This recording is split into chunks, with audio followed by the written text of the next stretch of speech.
বয়ফ্রেন্ডের জন্য এখানে এসেছি। ও এখানেই আছে। সেট, কেউ নেই ওর ভেতরে। সেট, ও এখানেই আছে।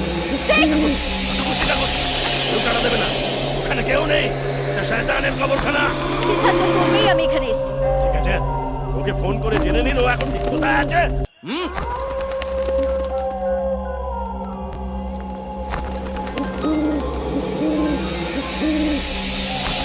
হ্যালো, সেট, তুমি কোথায় বলো তো?